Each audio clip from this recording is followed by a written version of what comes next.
I'm not that tall. Yeah. So It's not short like you. I know, like me. Little short, stupid fat boy. Oh my gosh, you're only one of those things. Well, I'm not going to say which one. Yeah. I should have said only two of those. That would have been better. That would have been way better.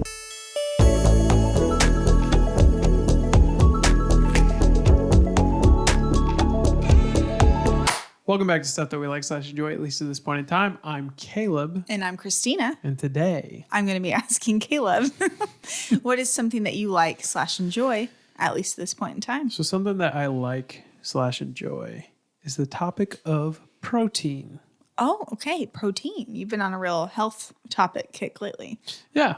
I kind of hit my stride here. I feel like I enjoy the information. Yeah. And it's fun to do. You can apply it to your life. That's great. Yes. Yeah. It's super applicable to life, which is the biggest thing for me. So, what is protein, babe? You want to take a crack at it? Building block of the human cell. I don't know. I know that it helps you build muscle. It's necessary for life. There's some foods that have more protein than others. Yeah? Yeah. I don't really know much about the granular details about it. Okay. It's not too far off. Okay. I mean, you got the basics of it, right?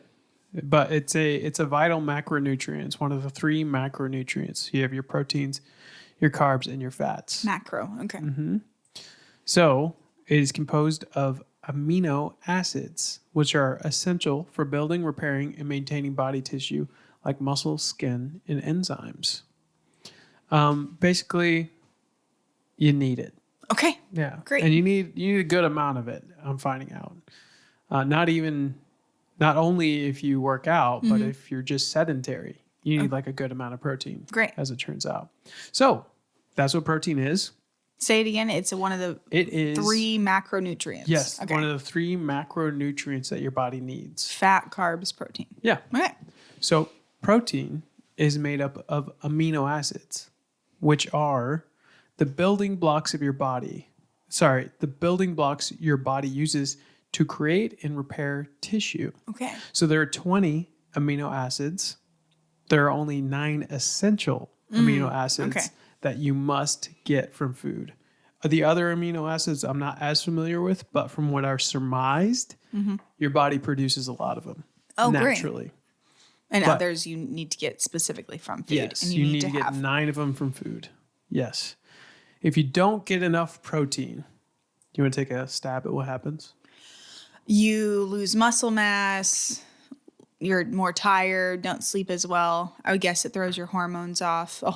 If it's essential for your body, then you need it. Yeah. Exactly. Yeah. A lot of negative things start to happen, but more than anything, your body will kind of start to take nutrients from other parts of your body to make up for the protein that it doesn't have. So the amino acids I mentioned earlier, you can imagine there are a tiny building block that makes up protein. So amino acids are like the brick, and protein is like the house that's built from the brick. Okay. Okay. So when you think about nutrition, Christina, do you think people underestimate how important protein really is? Probably. I mean, I think everybody knows you should eat protein, but maybe not know how essential it is or the extent you should eat protein, but I'm not sure. Yeah. Yeah. So maybe yes and no. Yes. I don't know. Like, I'm not sure what other people think too much. Like in our house, we always had like a protein with every meal. Really? Like lunch, dinner, breakfast was it wasn't meat, but always going to have meat at lunch and dinner kind of a thing. It wasn't a true meal without it. Okay, but the meat was the primary protein that you got, or a way that you ingested protein would be from the meat? Or beans. Beans. We ate a lot of yogurt for a period of time. We did protein powder smoothies in the mornings. Ooh, nice. Yeah. You've been doing that since you were a kid? Yes. Protein powder wow. Yeah. Maybe that's why you're so tall. I should have more protein. I think it's because my parents and grandparents all got a little bit of height going for them. For sure. I'm not that tall. Yeah. So it's not short like you. I know, like me. Little short, stupid fat boy. Oh my gosh, you're Hey. only one of those things. But I'm not going to say which one. Yeah. I should have said only 2 of those. That would have been better. That would have been way better. So the history of protein, I mean, for most of human history, getting protein wasn't really optional. It was just survival. Yeah, you had to just part of fun. life. Yeah, you had to. I said fun. Have fun hunting. Got to Fun funt. hunting. Go on a funting trip. Totally, a funting. That is a thing. Yeah, it's like where you go out hunting with your bros, but your goal isn't really to shoot anything. It's just to like hang out. Yeah. like reconnect. Yeah. Funting. Funting. Wow, that sounds so gay. I would never go funting. It's pretty much what you did in December. Yeah, but that was against our will. We wanted to kill things more than we wanted to hang out. Yeah. Well, maybe equally. Yeah. Anyways, so back in the old days of human history, people had to hunt, fish, and gather. So protein wasn't just about muscle; it was about staying alive, healing wounds, and maintaining strength. We fast forward to today, and food is everywhere, but a lot of it's highly processed. It's low in protein, and it's really easy to overeat. So we kind of flip the problem. So instead of struggling to find food, people are often under-consuming the nutrients that actually matter. Because there's so many food options that don't contain high protein. Well, protein, yes, but nutrients in general. But yes, right, like protein Doritos specifically. Yeah, exactly. Do you think that modern diets make it easier to miss important nutrients like protein without even realizing it? Yes, I would think so. Just obviously based on so much of the American diet is largely processed foods, which are in general very low in protein. And so if you're going, even like if you go to McDonald's and you get like a quarter pounder, that's like, it's under a quarter pound of like really processed crappy meat. Yeah. So it's not super bioavailable. So you're not even getting that much protein out of that little sliver of meat. And in that meal, you're eating then the bun and the fries and the ketchup and the sauces and the soda.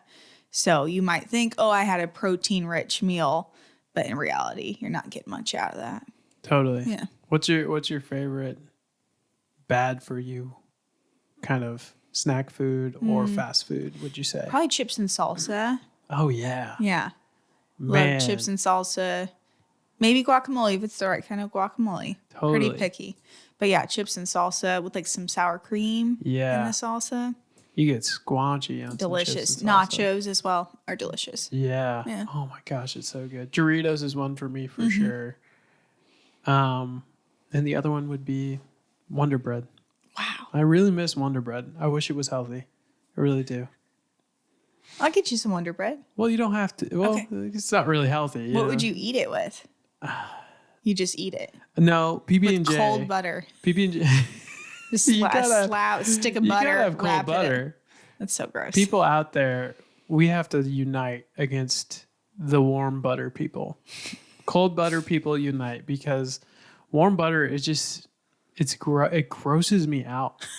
It's like it's been sitting out all day, and you're gonna rub that on some wonderful white bread and just down it. That's disgusting. You need some like, not. I guess it's not a texture thing. It's a temperature thing. Yeah. You need the hot and the cold. You know what I'm talking about? No. Well, I get what you're a talking warm about. butter Yes, person. I just think eating a slab of cold butter is weird. I don't eat. Well, I don't just eat the butter. I put it on some bread. Close to that. I put on some bread. I made you chili, and you're like, let's get some slabs of butter and dip my spoon in some chili with a whole pat of cold butter on top. Yeah, cut to like the worst outbreak of zits on my face I've ever had. That was true. Anyways, that did happen. Back to the protein. Okay, so some facts about protein. Tell me. So this is what protein actually does. It helps with muscle repair and growth. It helps with immune function, like antibodies, which are proteins. Oh, interesting. It helps with your skin, hair, nails, and function of your organs. And it helps your hormones, which a lot of your hormones rely on amino acids. Wow, which the essential interesting. ones you are getting are from protein. So it's not really an optional thing you can eat. Like your body really needs protein. like we all know. Right. So this is something most people don't know, though, is that your body is constantly breaking down tissue and rebuilding it. So every single day, if you're not eating enough protein, your body starts to break down muscle to get what it needs.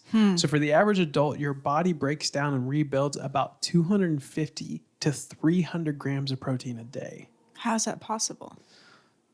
So I'll tell you in 1 second, but just to put that Yeah. in your mind in a more like, I don't know. So your body is tangible using way. and breaking down protein Yes. all day. And it's roughly, it equates to roughly 0.7 to 1 pound of body tissue turnover daily. Crazy. Yeah.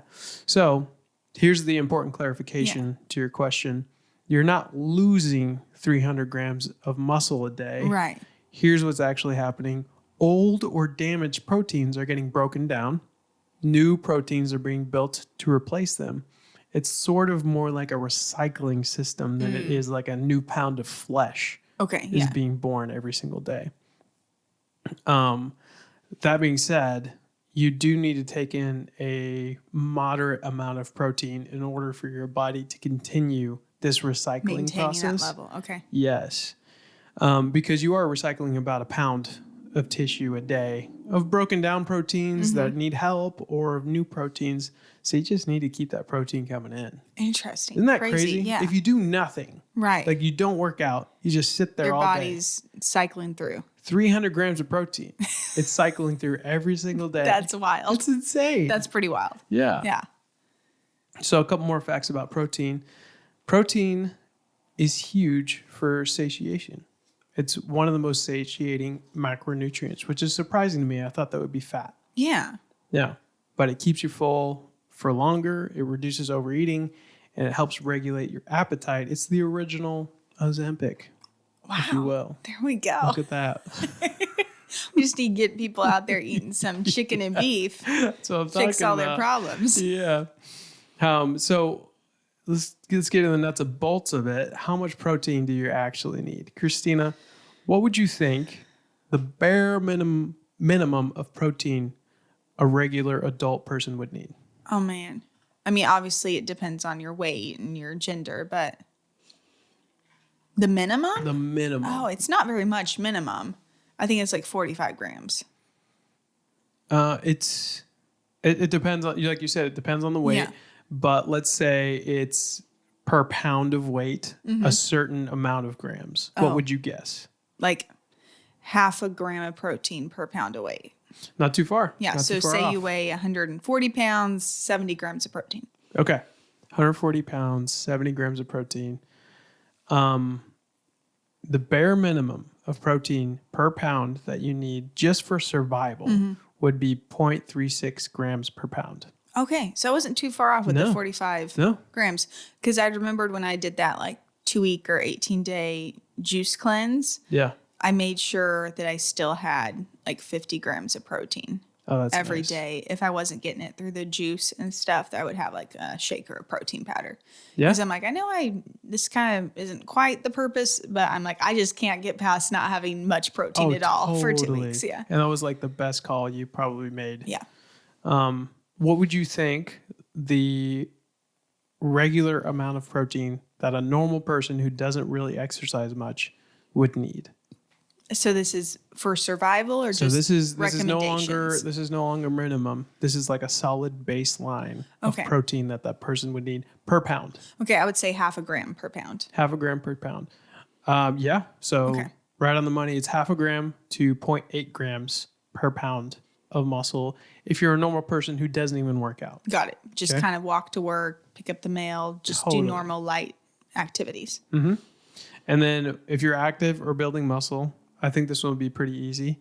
But how much per pound do you think you'll need? Probably a gram per pound. Yes. Yeah. A recommended amount for an active person would be a gram per pound. It's quite a lot of protein. It is a lot of protein. It says, from what I've seen online, it said most people should aim for the middle range, just not the minimum. Got it. Don't right. do the minimum amount. And make sure that you have good protein quality as well. So animal foods, you want your food to be not poisoned Right. before it was killed and cut up and given to you. Right. So farm raised, whatever that is these Less days. processed, the better. Yeah, I would less guess that processed, the protein better. from like a salami sandwich isn't as good as like a chicken breast. No, Yeah. not in the long run Yeah. for you. And then some plants like quinoa or soy are amazing because they give you those nine essential amino acids as well. But you mostly get incomplete proteins from most of the plant proteins, Okay. with the exclusion of quinoa and soy. Really? Those Yeah. are complete proteins. Yes. Cool. Yeah. Interesting. So soy proteins and quinoa have all the 9 essential amino acids. Yes. Remember when I was taking collagen protein powder for a while? They were saying like make sure that you have other variety of proteins because it's not a complete protein. Yeah. Yeah. That makes sense. Okay, so complete protein is when there are those 9 essential amino acids found in it. Yes. Okay. That's a complete protein. Cool. So what can happen if you don't have enough protein, like we talked about earlier? You can get some muscle loss. You'll have low energy, surprisingly. I didn't know how protein played into that. But you have slower recovery from workouts. You have a weaker immune system, and you'll have poor skin and hair health. Wow. Maybe I just need to eat more protein. Me too. Yeah. To Could be honest. fix all my problems. So, like you mentioned earlier, what about too much protein? Yeah. Because you don't want to intake too much of anything, right? Too Right. much of a good thing is always a bad thing. Well, for healthy people, high protein intake is generally safe, Okay. but it needs to be balanced with carbs and fats and micronutrients as well. In addition to that, if you're eating a lot of protein, hydration matters because when you eat more protein, your body creates more waste that has to be flushed out. Oh, And water is what helps make that happen. interesting. So if you're taking a lot of protein, and we're talking about like crazy amount, maybe pound, like a gram to a gram and a half to 2 grams of protein per pound of body fat, you need to be hydrated because your body is having to like get rid of more stuff. So it's filtering more and it's putting a lot of pressure on your kidneys. Interesting. Yeah. Okay. It's not- protein specifically. Yeah. Yeah. And it's I'm not sure like other you're doing foods, too. drugs, Right. Yeah. but over time, Yeah. You just the need to effect drink will more water. compress. Yeah.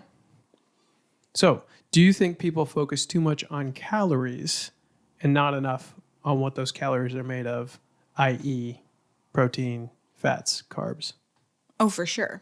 Yeah. And before we go on to that, what does IE stand for? I think it means for example. Right. Is it like Latin for example?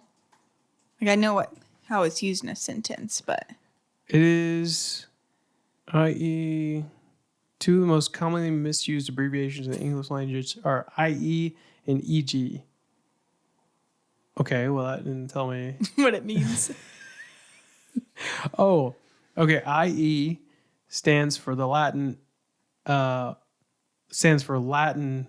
which would be that is. So it's Okay. just saying that is. For example, kind of a thing. Yeah, I guess so. Wow. Yeah, it's used to introduce a word or phrase that restates what has been said previously. Okay. Cool. Okay, I Anyways, guess I kind of moving used on. it Yeah. correctly. Yep. So I would say definitely, like there is the truth to like calories in, calories out. You're not going to lose weight unless you're eating less calories than you're burning, and you're not going to gain weight unless you eat more than you're Totally. burning. Yeah. But I do believe there is more to that statement in the fact of the type of calories. And just like you mentioned, eating protein helps you stay full longer or feeling full longer. I believe fat is the same way, as opposed to carbs, kind of this super high and then crash. So I would say that if people's efforts is to build muscle or to lose weight, they need to consider not just the calories, but the type of calories. Totally. Yeah. Yeah. For sure. Depends on your goals. Yes. Absolutely. But for overall health, I think it is important to consider what you're putting in your body. Yeah. And we hear that all the time, but we got to understand, like you were saying earlier, a McDonald's burger is not as nutritious as like a homemade beef burger with grass-fed whatever Right. on a whole grain bun. You know, even though that's not as healthy as we normally are, it's way healthier than that McDonald's burger because of the macronutrients that are in it. Yeah. And so I think everybody's paying attention to the calorie count these days because that's how you lose weight. But if all your calories are coming from carbs and fats, right. well, guess what? You're going to be, well, just like I named earlier, you're going to lose muscle. You have low energy, slow recovery, weaker immune system. And you're going to be like, but I'm losing weight. What's the deal? Well, it's because you're not getting any macronutrients. Right. The macronutrients right your body needs. Or the right balance. Because we do need all three. You mentioned carbs, fat, and protein. Yeah. Totally. Huh. Yeah, I think that I'd read something the other day about, I think we were even looking at protein bars. We ran into that health food store and it was amazing how low protein a lot of protein bars are. Insane. Like 8 grams, 12 grams of protein. And I read something that high protein just has to be like, you can put that on any label as long as a certain percentage of it is protein comparative to other foods.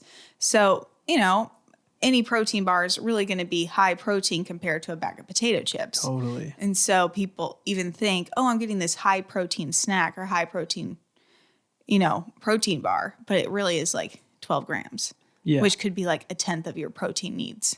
Exactly. That day. Yeah. And it has like artificial sweeteners in there, has lots of fat in there to keep you satiated. Yeah.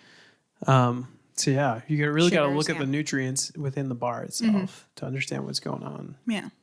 Yeah, so some key takeaways here. Protein is the building block of your body. Like we've talked about, your body's constantly using and replacing it. Most people should eat more than the minimum. That is kind of a across the board thing unless you have some kind of issue with your body in protein. And then protein helps with muscle energy and appetite control, and quality and consistency matter more than perfection when it comes to protein. So I'm pretty obsessed with like hitting numbers. Yeah. And sometimes that's not healthy. Right. Especially when it comes to the stuff that you eat. You can become obsessed with the macronutrients you're getting. But as long as you're aiming for the goal of intaking enough protein for what your body needs that day, that's more what helps in the long run. Yeah. That consistency over perfection. Very cool. Huh. Yeah. That was a great topic. Just like, it's so interesting, these things that we think we know. You're like, oh yeah, protein. You're like, what is it? What does it exactly do? How do we get it? Yeah, I like that. It's a great topic. Thanks. Yeah, I thought I'd do it just because I've had so many people in my life like tell me different ways to bulk up or slim down. And every single one of them has been a different body type than myself. Yeah. And when I've used their protein building diets or your cutting diets or whatever, it's never worked out as well for me. Yeah. And no shade to them. Whatever works for them is great. But it's interesting diving into this stuff and figuring out how your body reacts to proteins and what it needs exactly as far as macronutrients and what's best for me, Caleb, when it comes to building muscle or losing fat or just existing. I find that stuff very interesting. And so I hope this is helpful to somebody out there. And also, we're going vegan right now. And so soy is a totally great vegan option for protein. If anybody out there doesn't want to ingest tons of meat. Yeah, a lot of tofu. Tofu is very high protein. Tempeh, beans. Totally. Yeah, or just some lean beef. You sounded like ashamed. You're like, we're being vegan this month. I mean, I wanted to be like, everybody out there go eat a steak, but I can't recommend that right now because I want to go eat a steak. I'm eat part a of steak in our honor. Yeah, there we go. Eat that steak in our honor. Okay. Love it. Great topic, babe. On this next part of the podcast, we like to head over to Christina's side of the room today. Talk about villains of history. Yes. We highlight some dastardly people from history and then see what we can pull to never repeat that history and create better people than they were. Love so, Christina, what you got for today? All right. So I'm going to begin with a story and then get into who this villain was. It's somebody that you've probably never heard of, as I hadn't either. Okay. In the shadow of the royal palace in Antananarivo, under a sky heavy with the scent of rain and fear, 15 men stood bound in ropes on the edge of the world. It was 1936, and the ruler of Madagascar had spoken. Christianity, the white man's faith that had crept into the kingdom like a thief in the night, was treason. These 15 men were no foreign missionaries. They were local farmers and craftsmen who had dared to whisper prayers to a God not of their ancestors. They had refused to renounce Jesus. The soldiers marched the men to the jagged outcrop. Below was a great ravine, 200 feet of sheer rock and jagged stones, where crocodiles waded in the river far below. One by one, the men were dangled over the abyss, ropes looped around their waists, their bodies swaying like pendulums in the wind. The head executioner's voice rang out. "Renounce your foreign god," he commanded. "Swear loyalty to the ruler and to our ancestors, or your rope will be cut." The first man, a young convert called Raffaelli, looked up at the soldiers. "I cannot," he said. "My soul belongs to Jesus Christ." And the rope was sliced. One after another, the men fell. Some prayed aloud as they dropped, others sang hymns. By sunset, the ravine was quiet once more, stained with the blood of those who had chosen faith over fear. The ruler, watching from their palace, saw only victory. Their kingdom had been purified and their ancestors were appeased. But the people whispered that the ghosts of the men still haunt these cliffs, a warning that no ruler's throne is built on true justice. And that ruler was Queen Ranavalona, who ruled Madagascar from 1828 to 1861. Queen, who is it one more time?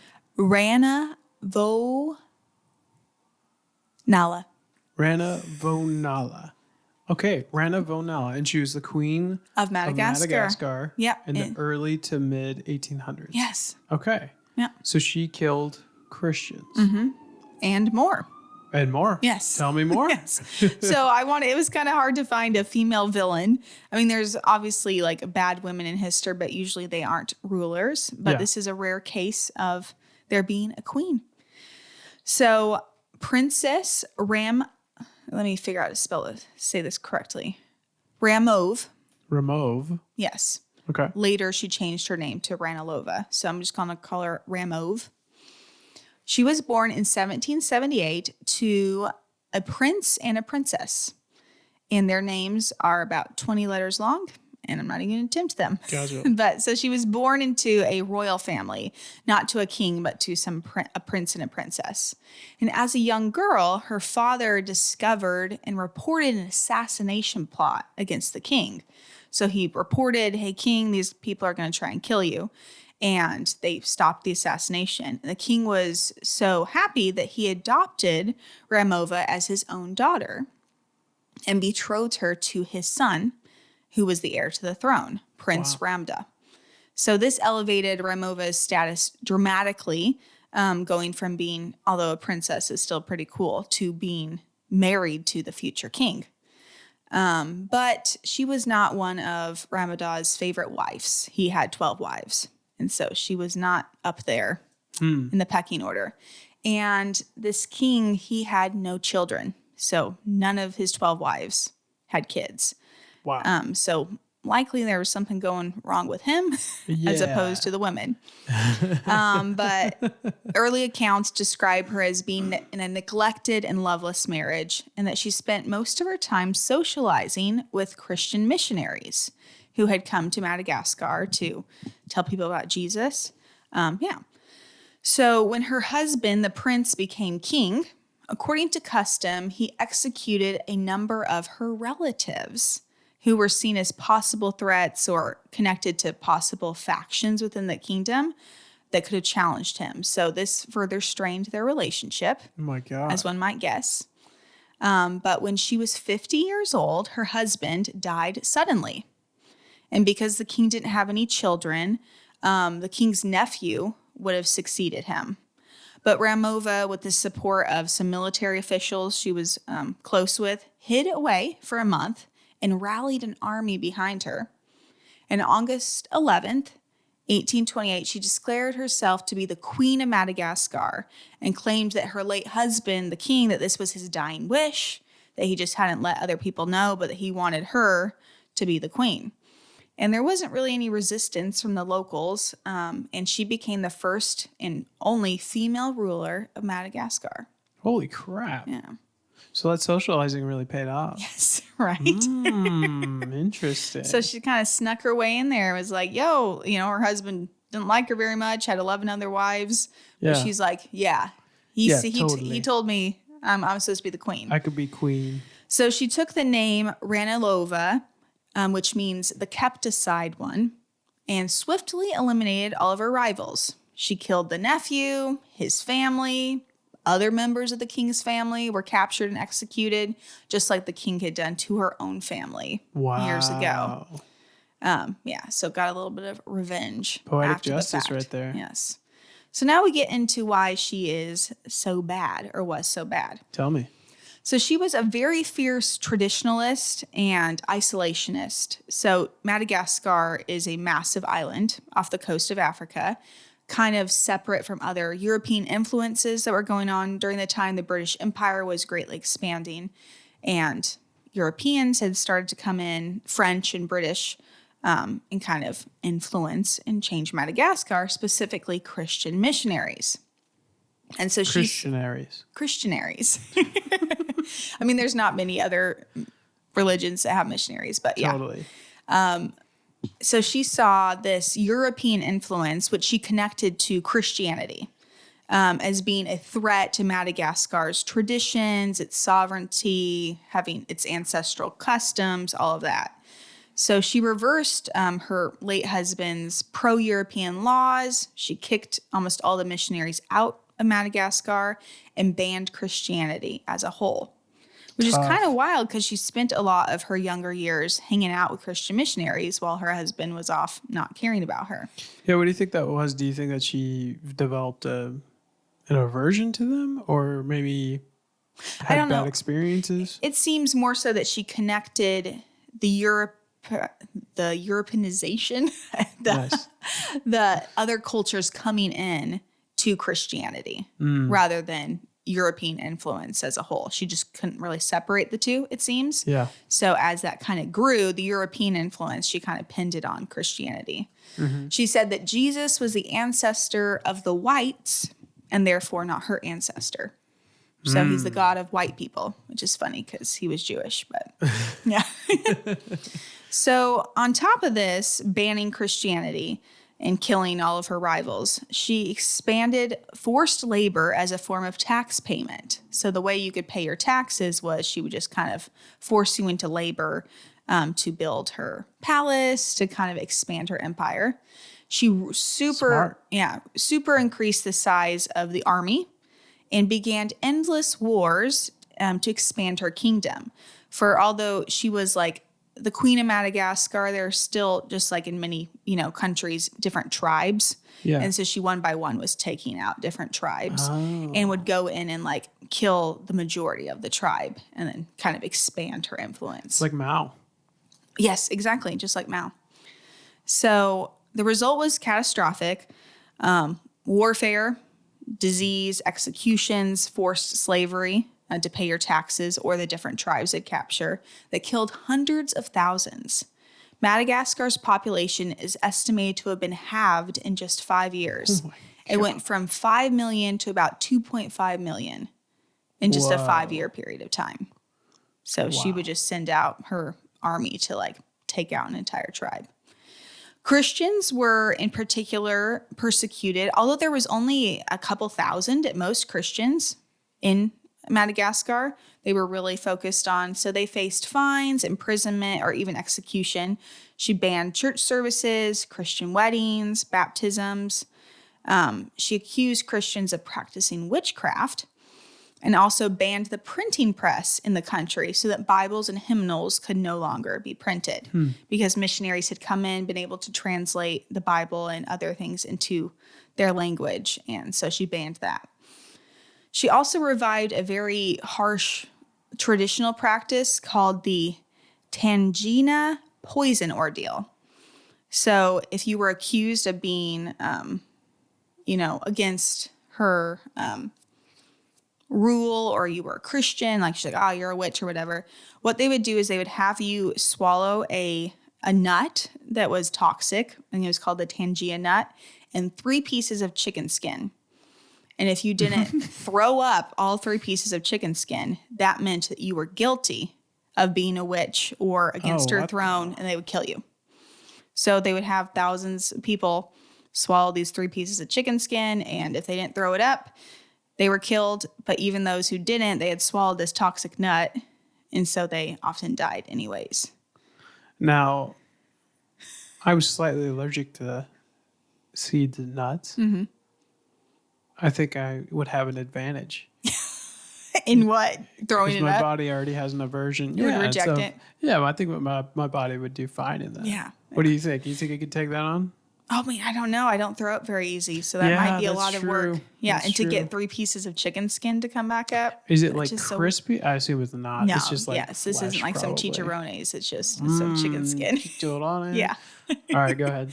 So she ruled through paranoia, purges of anybody who was not her tribe, her kingdom. White people were evil. People from other tribes were considered evil. And she just kind of used a reign of terror to just kind of come in, sweep out a whole tribe.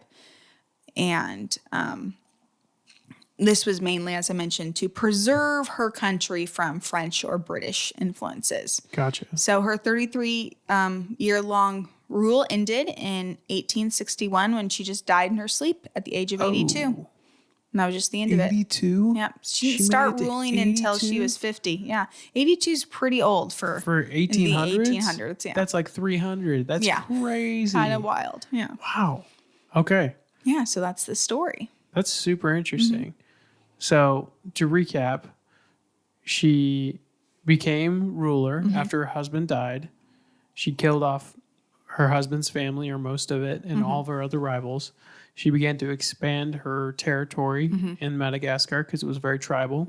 She halved the population In a period of 5 years. in a period of 5 years. So probably from 50 to 55, maybe 50 to 60 that happened. Her age? Her age? Yes. Yeah. Okay. 50 to 60. And lived killing anybody Yeah, for another 20 years after that. for another 20 years after that. Wow. Banned the printing press, that you couldn't have anything that you couldn't speak anything against, like her kingdom. Yeah. So why do you think she did all that? What can we learn from Well, that? I mean, childhood trauma. Yeah. I don't know, marrying your stepbrother killing a good chunk of your family. Yeah. All of that. I mean, just kind of the way, tribal systems worked back then. It was very non-European or the Western world. You'd kind of there wasn't all these civil laws and rules where you could just take out a tribe if you wanted their land or didn't like them. So I'm not sure exactly why, but other than she was very obsessed with following her ancestral religion and saw Christianity and white people specifically as a huge threat to that. So, Yeah. I wonder if it had something to do with her name as well. Like, didn't it mean to be set aside? yes, Like the one who was set aside? the kept aside one. Yeah. I think that any kind of name that made you feel like kept aside. Well, she chose that name. Right. I think, right. but it's because it was part of her identity Yes. is what I'm saying. And in doing that, she wanted to create her own family, Yeah. which requires everybody to be subservient and obedient to be part of that family, whether they liked it or not. Anybody who didn't want to be part of that family or wasn't qualified Yeah. was pushed out or killed. That's a great thought. Yeah, because she was one of 12 wives, not really cared Yeah. about. Even though it was probably an honor for the king to adopt her, that meant she was taken away from her parents, Yeah, in an arranged marriage, Yeah. totally. Yeah. I could see that making somebody crazy. Yeah. Wow. Very interesting. Really cool. Yeah. I mean, not cool it happened, Yes. but really cool topic. Yeah. And she ended up getting married. There's not much known about her husband. He wasn't like the king kind of a thing. She got married again? Yeah. And had a son, who ruled after her, which I'm not quite sure how that happened because she became queen at 50 years old. Yeah. So she wasn't having a baby at 50. So I don't know if this was an adopted son or what happened there. I'll have to dig don't more into know. that. Yeah. But yeah. So how do you think we can prevent somebody like her from ruling in the future? Well, I think that one is a very marginalized, systematic beat down of somebody's moral character or maybe their identity as a whole. You know, being one of 12 lies, like we talked about, being given as a gift instead of choosing to go marry this other man, you know, being subservient to somebody who probably wasn't very nice, her husband at the time. I think that creates a really stressed, anxiety prone, angry person probably. So I think as long as we keep systems like that out of the U.S. and the world at large, Arranged marriages and polygamy. yes, I think that could be very helpful in not creating somebody like her. Totally. What do you think? I think, well, first of all, having a democratic election of your ruler is huge, where she just decided, I'm going to be the queen, and they went with it. Yeah. As opposed to, you know, having term limits, or like electing somebody for 4 years, for 2 years, for 6 years, I think is super helpful for a culture.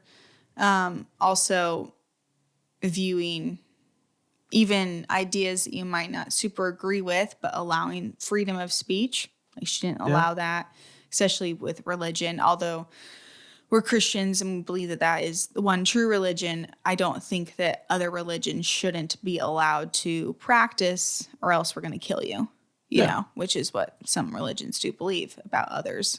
So allowing there to be freedom of speech and not viewing somebody of a different race as automatically evil. Yeah. It's interesting because that's the bigger, I think those are the symptoms of a really broken person. So I feel like we don't know quite enough about her to understand how she became that broken person in the first place. Yeah. And a broken system, to your credit. Right, like it is to start with, it wasn't a great system. Exactly. Well, and it's very interesting that she spent a lot of her young years with Christian missionaries. Yeah. But in the end, she decided, I'm sure she found out that, you know, the message of Christianity is that Jesus is the only true God. And she was really into the ancestors, and you can't have both together. And many, you know, non-Western countries are very into ancestor worship, or keeping that is a part of their culture. Whereas us in America today, we might not say that Christianity is our culture, that it's a part of it. Whereas I believe in those kind of countries, that is, you can't separate the two, your culture identity from your God or your ancestor. Totally. So that was a threat to her ancestors. Because it's like, if you're going to be a Christian, that means the ancestors and the gods are wrong. Almost doing like a spiritual practice by killing people. Like it's part of being a good worshiper of the ancestor, to get rid of. To the point she hung them over cliffs and pretty much sacrificed them. Insane. That's a great point, though. I think that being tolerant of other people's beliefs because they're different than yours is very important. Otherwise, to an extent, of course, to an extent, unless it's violence, you exactly. know, and then you need to put that to we can't do that for sure. But that is I think that's a clear sign of when people aren't tolerant of other people's beliefs. It's a clear sign that is headed in a terrible direction. As happens with most cults. Which, you know, you love cult documentaries and everything. That's a clear symptom right there too. Very much. Nice, babe. Thank you. Really very like interesting. So that was Queen. Let me see if I can pronounce her name again. Queen Ranavalona. Queen Ranavalona of Madagascar. Valona. She ran a race. She was Valone during it. The whole time. Ranavalona. Never forget it. Love it. Lastly on this podcast, we like to recommend something to our lovely listeners. So, babe, what's something you recommend to the little stuffies out there? I would recommend that if you and your husband happen to have similar workout pants, to not accidentally put yours in his drawer. Because he may not like drawstrings and rip out the drawstring and throw it away. And then the next time you wear those pants, you're like, where's my drawstring? Yeah. And he's like, I wore your pants and I ripped it out and threw it away. Yeah. So I would recommend being very careful where you put those sweatpants, because there could be a drawstring thief on the loose. I mean, this is a very niche, recommend, Yes, but yeah, it could yeah, help totally. somebody out there. Absolutely. And you know what? I think your husband was totally entitled to do that because he thought those are his pants and he didn't want to hurt you or mean you in any offense. But I get that. That's a good recommend from your point of view. Thank you. And what about you, babe? I guess for me, it would be not to leave your in-ears out On the ground. on the ground. That costs $900 because your wife might vacuum them up and destroy them. Yes. I mean, if we're recommending niche things, Yes. I feel like this is just fighting like passive aggressively online. Yeah. So you're saying don't let your $900 headphones dangle Yeah. and touch the ground, because they might get vacuumed up and utterly destroyed. Yeah. Well, I mean, and also maybe just have a more observant wife. I'm just kidding. That went to a mean place, and I know I you mean were for it to go joking. there. Okay. My real recommend is this. Everybody should do one creative thing a day. Okay. I like that. Yeah. I think we all have this creative energy within us, this imagination station that doesn't get used when we get older. And we need to exercise that because it's good for us. It's good for our brains. So whether that's music, art, whatever, making movies, just do one creative thing a day, one small creative thing. And I think for me, it's kind of helped keep my imagination alive over the years and keep that little sense of wonder. I like that. Yeah. That's good. So just for like 10, 15 minutes a day, Yeah. Whatever do time you something have. creative. Just do something creative. I like that. Yeah. Cool. Good recommend. Thanks. Lastly, on this podcast, we like to tell people about what we're doing. So Yes. you can contact this podcast with questions, concerns, or corrections at. Stuff that we like podcast at gmail.com. We're also on Instagram at. Stuff that we like podcast. You can contact us there. Give us a little DM. You can contact Christina on Instagram at. See Joyfully. And me at. Caleb C Media. I'm talking about. You're nailing it today. Roll. I also write music. It's on all platforms under Caleb Castaneda. If you want me to score anything that you guys are making, or if you need any photography or video done for your businesses, hit me up. We also have a video company that helps out churches and nonprofits called Moodwave Media. So you can contact us at Moodwavemedia at gmail.com. and we'll get right back with you. And that's it for today, folks. All right. Well, this has been Stuff That We Like / Enjoy, at least this point in time, and see you next week. Bye. Bye.